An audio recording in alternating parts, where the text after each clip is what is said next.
Demarcus Ware will be inducted into the Dallas Cowboys Ring of Honor this Sunday against the Rams. How cool is this for Cowboys Nation and for Ware? Demarcus Ware has talked about how now that this is going to happen, that he's going to be a constant presence at AT&T Stadium, that he's going to wear his jacket, his gold jacket, and he's going to show up every week and every day, and he's going to be there. And he is an ambassador, obviously, of Cowboys football and the NFL too. Yeah.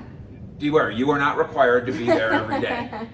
You're not even required to be there every week. Yeah. That might get a little tiresome, although we sure enjoy being there every week. But to be there on this NFL Sunday and to once again have all the things about him celebrated. Jerry Jones, in making this decision, said, there's a number of factors that I look for in that right guy. And one of them is just character. Yeah. And there's not a better character out there. He really, truly, and I've known him for a long time, and you know D. Ware too. He is probably a better person than he is a player. Which is impressive. Which is quite saying something. Yeah. What I'm obliged to bring it up, but I don't want to have any dark cloud hanging over this. Yeah. I think it's very natural for the Cowboy fan to say, that's great, but what about clock ticking? Jimmy Johnson. And I would just say, as a sidebar to all of this, a couple things. One, I think Jerry should get caught up. It's not just Jimmy. There's 24 guys. Yeah, there's room. Who need to be, and it's a big stadium. Yeah. There's room.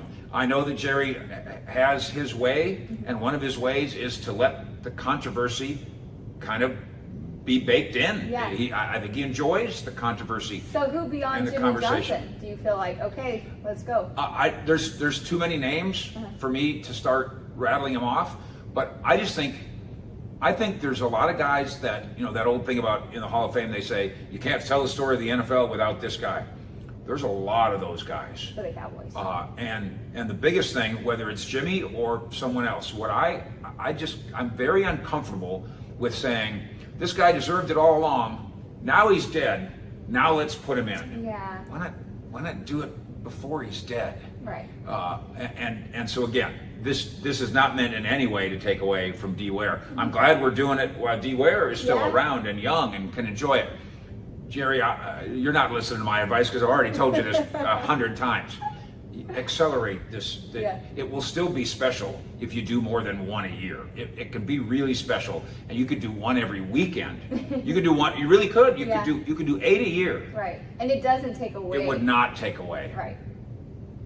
The NFL trade deadline is coming up. We've got some buyers, some sellers. Cowboys owner Jerry Jones says he's going shopping.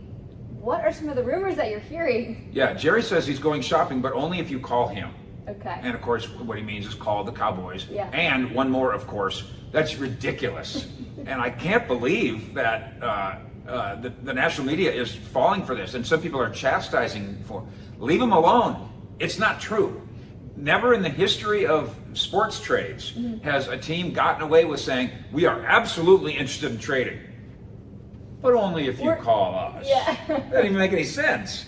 I do know where it comes from. The late, great Bob Ackles was a Cowboy executive when the Joneses took over. And he's passed away since. And he was very astute at contracts and negotiations. Okay. And had a very frugal approach. This is pre-salary cap now when being frugal mattered. Right. There's no such thing really now. And Bob Ackles took Stephen Jones under his wing and taught him in contract negotiations, the first side that picks up the phone loses. Yeah, interesting. Okay, and it's kind of like buying a car, right? Right. When you go to buy a car, you don't get suckered into him saying, well, how much you got to pay? Yeah. Make him start. Well, maybe that's in Jerry's head here, that I don't want to be the one who starts it because then I'll lose negotiations. But there's so many teams right now in the NFL that are waiting for phone calls that you just wonder, well, somebody's got to pick up the phone. And you can't wait. Yeah. You can't watch what the Philadelphia Eagles do and say, well, they're very aggressive. We'll just wait and see. How will you know if Derrick Henry's, how would you know what is the trade cost on Derrick Henry? Yeah. If you don't call, how do you know what the trade cost is on the cornerback Johnson in Chicago if you don't call the Bears? They, by the way, they're in contract negotiations with him. What if those negotiations fall through? How will you know? You're going to wait for Ian Rappaport to report it on Twitter when you can just pick up the phone? Yeah. No disrespect to Ian Rappaport, who does a great job. We can go right down the line of guys. The Denver Broncos are in fire sale mode. Absolutely. How do you know which guys they want to sell and how much they want to sell them for and what their contract situation is and whether or not the Broncos will pick up some of the tab on their contract? Not to mention, what kind of guy is he? How do you know any of those things by just sitting in your office with your feet up on your desk? Jerry's approach, his stated approach, is not the way they're going to do it. In fact, I'll say this right now, we're in the building. The Cowboys are already on the phone. Right. So it's more of a PR move than an actual move. Yes, it's a strange, fun radio PR statement to say, Mr. NFL, we ain't calling you, but you can call us. it's funny and it's weird and it's meaningless and it's baloney. I've heard somebody say baloney a lot. That's funny. Okay, Trayvon Diggs got surgery on his ACL this week. What have you seen out of the Cowboys secondary without Diggs? How would you grade them so far? You know, your ability, this team's ability to be missing the guy who, in terms of being a playmaking cornerback. Yeah. I'm not saying he's the best cornerback in football, but he's the best playmaking cornerback in football. And yet they have the depth and talent to, so far, survive. Mm-hmm. Gilmore makes a big play against the Chargers. Bland has been very good on the boundary. Jordan Lewis in the slot, maybe they need more of. I think Dan Quinn has done a really good job considering. Yeah. And the shuffling of chess pieces with Marquise Bell. Hey, you're a safety and a linebacker. Yeah. Wanye Thomas, you're a safety and a linebacker. Micah Parsons, we know about his versatility. what they've done with versatility and the hybrid. I do think, though, that they don't, as we approach the trade deadline, the Cowboys don't need another body at cornerback. Mm-hmm. They have bodies. Yeah. They got Izzy, they got Iggy, they need, if they could get another stud who would be good enough to be a starting cornerback and have Bland move back into the slot where he's even better, I think, than he is on the boundary, and I think we can all agree he's better than Jordan Lewis. That's a move, and that's why I'm told, as much as the Cowboys might look at running back, wide receiver, their phone calls that they are making and getting are about defense. And I think it's sensible to say they're exploring the ideas of cornerbacks who could start and linebackers who could help. When it comes to surprises in the NFC conference this season, you got to put the Los Angeles Rams towards the top.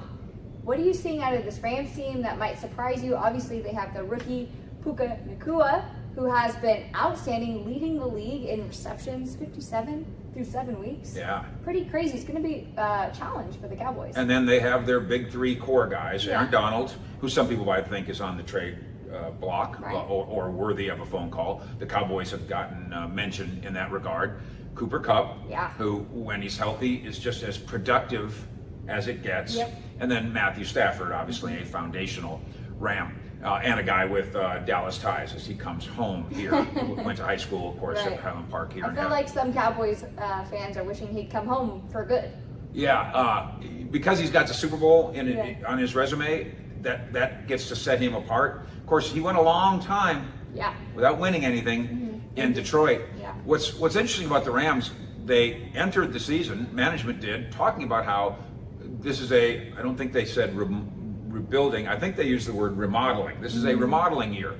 And that was not a concession to we're automatically going to be bad. They talked about cap-wise not being a spender and not being a buyer, but now here they sit. Now, the 49ers are better than they are. The 49ers are better than the Rams. Rams fans won't argue with that. And Seattle looks to be better than the Rams, and I think Seattle fans and Rams fans, tell me I'm right, can agree on that. But the Rams are a great example of why you don't give up the season in April or July or even September. You develop your rookies. You develop your rookies and you try to win with what you've got.